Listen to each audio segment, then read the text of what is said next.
Do you want to practice English now?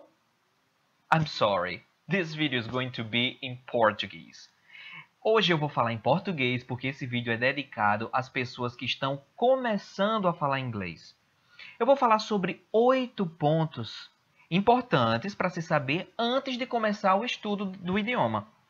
Talvez se você já fala um pouco de inglês, se você está praticando, você conheça a maioria desses pontos, mas eu tenho certeza que você não conhece todos. Ou não é bem conhecer, talvez você nunca tenha parado para raciocinar sobre isso, certo? Então, algumas coisas são importantes e as pessoas não prestam atenção nelas, eu não sei porquê. Mas vamos lá. O primeiro ponto que eu vou falar aqui é: inglês não é português com outras palavras. Isso pode parecer básico, mas quando eu era criança, eu pensava que falar um outro idioma era apenas transmitir exatamente as mesmas ideias, só que com outras palavras. Então, falar outro idioma seria usar sinônimos? Não, não tem nada a ver com usar sinônimos. Tente usar sinônimos em português, sinônimos exatos. Eu gostaria de ir até a universidade para pegar o papel hoje e voltar lá amanhã apenas para assinar alguma coisa. Tente falar isso, exatamente isso com outras palavras. Você nunca vai conseguir falar exatamente a mesma coisa com outras palavras. Não. Você pode transmitir a mesma ideia, mas exatamente nem em português isso é possível. Então, se você for falar em inglês, você não vai falar a mesma coisa que você fala em português com outras palavras. Não. Você vai ter que aprender a pensar com uma nova filosofia. Isso nos traz para o segundo ponto. Tradução é a interpretação de quem traduz. Tradução é a interpretação de quem traduz. Se você pegar a mesma cena de um filme e pedir para 10 pessoas diferentes traduzirem, você vai ter 10 traduções diferentes. Então, mate essa ideia de que carro em inglês é car. Existem várias palavras para a mesma coisa. Car é a mais comum. Veículo é vehicle. Tudo bem, para algumas coisas mais básicas, alguns substantivos, isso funciona, mas não é para tudo. Quando você passa para verbos, essa é uma complicação imensa, porque o verbo em português tem este sentido, no inglês tem este. Os sentidos se batem, mas não é em todas as ocasiões. Quando você olha para isso aqui é o travesseiro do meu filho, certo? Mas quando você olha para isso, você consegue ver todo o travesseiro? Vai ter gente que vai dizer, claro, não. Essa parte aqui você não está vendo. Agora você não está vendo a outra.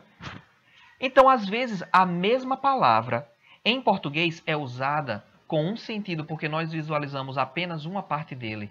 No inglês, nós visualizamos o outro lado. Isso acontece muito. Palavras são como dados. Um dado tem 6 lados. Em idiomas diferentes, palavras com a mesma origem vão ter usos diferentes. Então, imagine se as palavras tiverem origens diferentes. Isso é o nosso terceiro ponto, certo? Primeiro ponto, inglês não é português com outras palavras. Segundo ponto, tradução é interpretação de quem traduz. Terceiro ponto, em qualquer idioma, palavras não possuem apenas um sentido. Não, elas possuem um conceito, uma ideia geral.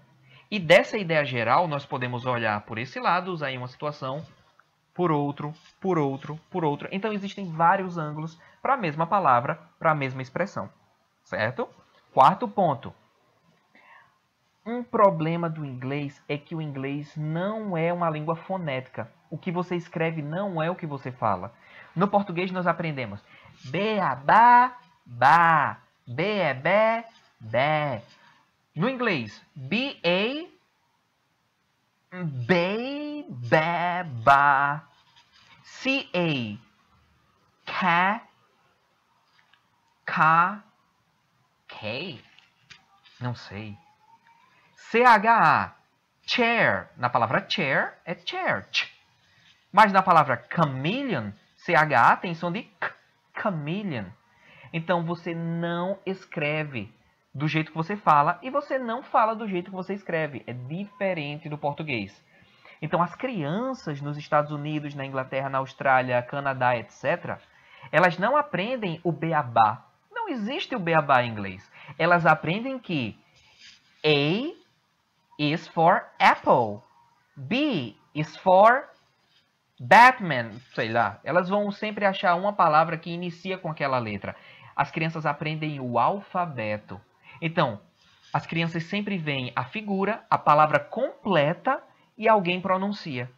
É diferente do português que nós aprendemos ES, ES, CO, LA, lá, escola, escola.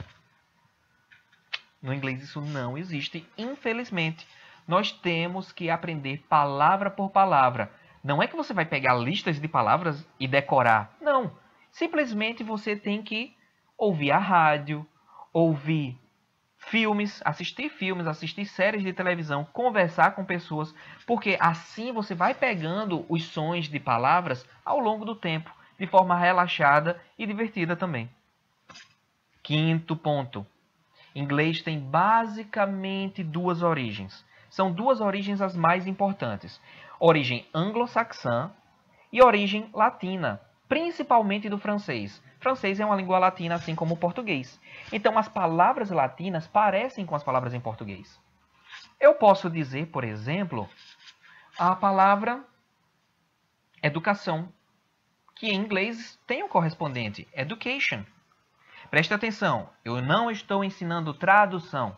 Eu estou ensinando adaptação e reconhecimento de palavras e sentidos, certo? Então, eu considero tradução quando você pega a palavra worry e você diz que é preocupação. Em algumas situações isso vai dar certo. Essa tradução vai dar certo, em outras não. Talvez não.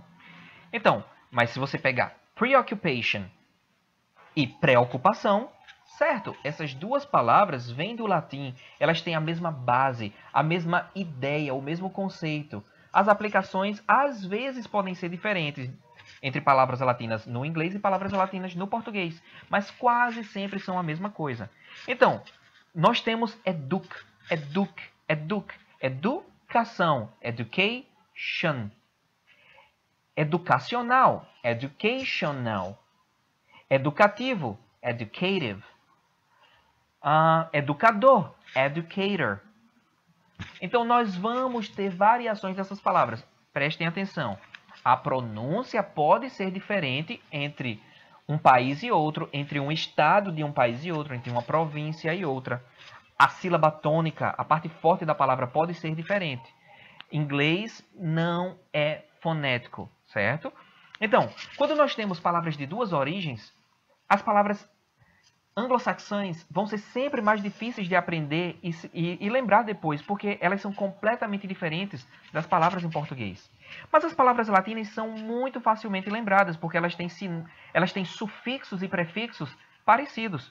Então, quase sempre, quando nós temos shun no inglês, corresponde ao são do português. Então, isso é reconhecimento de palavras de mesma origem. Education, situation, simulation, abbreviation, characteristic, characteristics, humanistics. Esses sufixos são bem parecidos, né? Como é que nós podemos usar? Nós vamos aprender a partir da leitura, a partir do uso da língua. Se você não tiver um professor particular, né? Se você quiser, você pode fazer aulas comigo e aí você vai aprender isso mais rápido. Mas é possível aprender tudo isso sem professor, porque eu aprendi sem professor. A questão é um pouco mais difícil e você tem que conhecer muito bem seu cérebro para saber como você pode aprender isso de forma rápida e como você pode aprender isso de forma lenta, para separar a melhor forma para você. Sexto ponto. Vocabulário não muda estrutura. Uma pessoa fala, I like pizza. A pessoa quer usar o verbo love. Só porque vai usar o verbo love, a estrutura não vai mudar. A ordem das palavras não vai mudar. Não. I like pizza. I love pizza. I want pizza. I need pizza. I need pizza. Pizza is not necessary. I need pizza. I like pizza. I love pizza. Então você vê que palavra não muda estrutura. Muita gente se confunde com isso. Isso parece ser uma coisa tão básica. Mas eu me surpreendo com a quantidade de alunos meus e pessoas em geral que acham que só porque você muda uma palavra, você vai ter que mudar a estrutura. Não.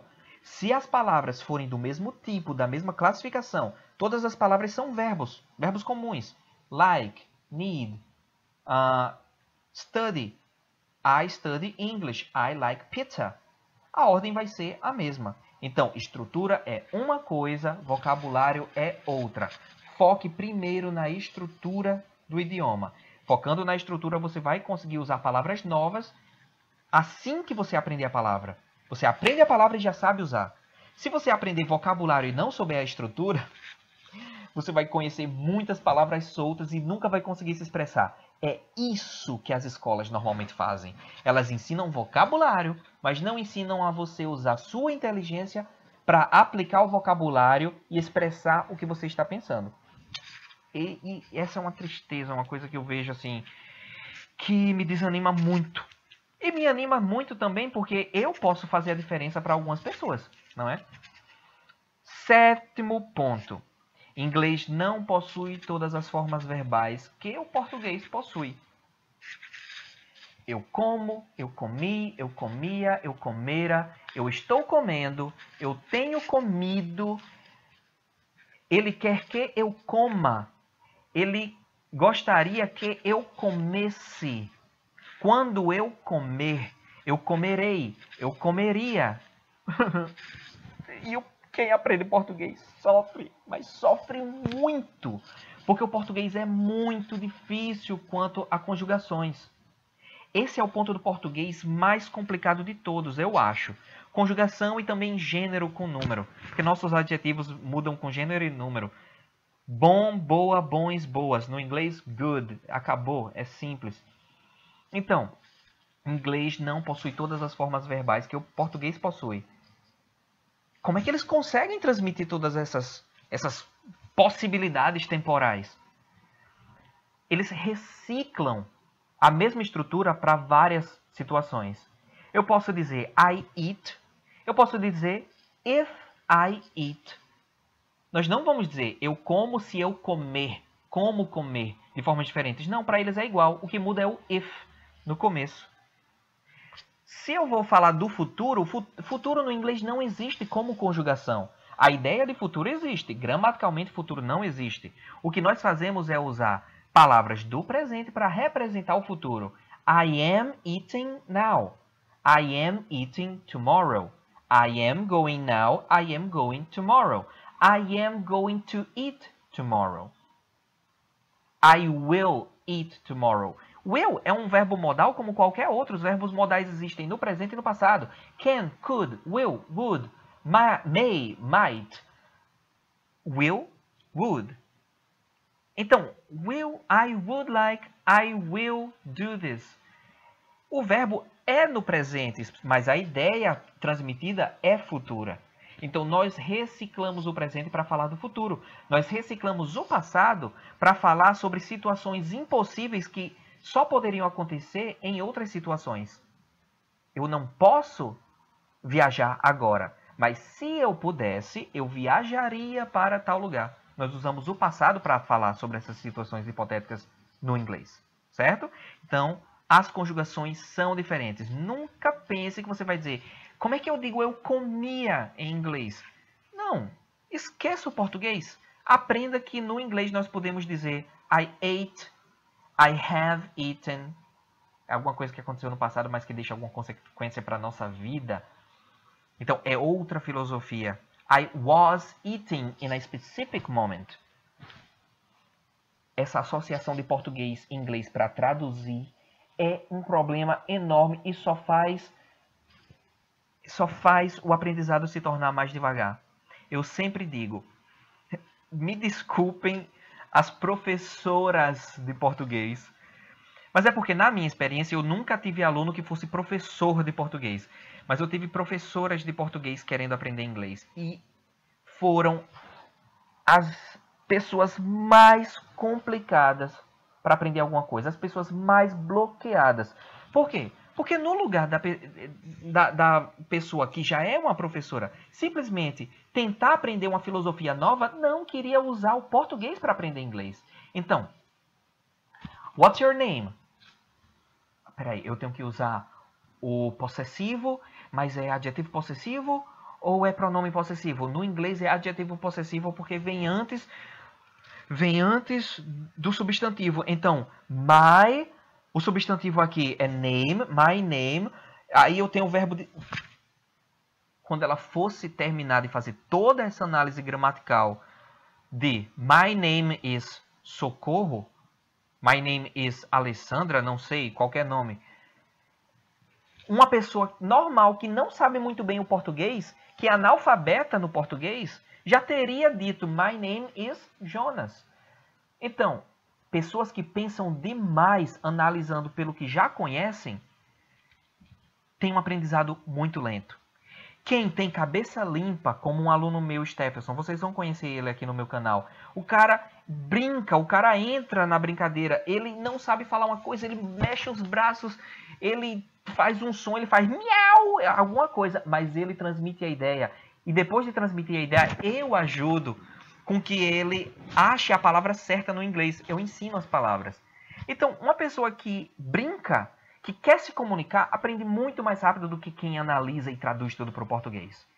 Não venham discutir comigo que traduzir funciona. Não.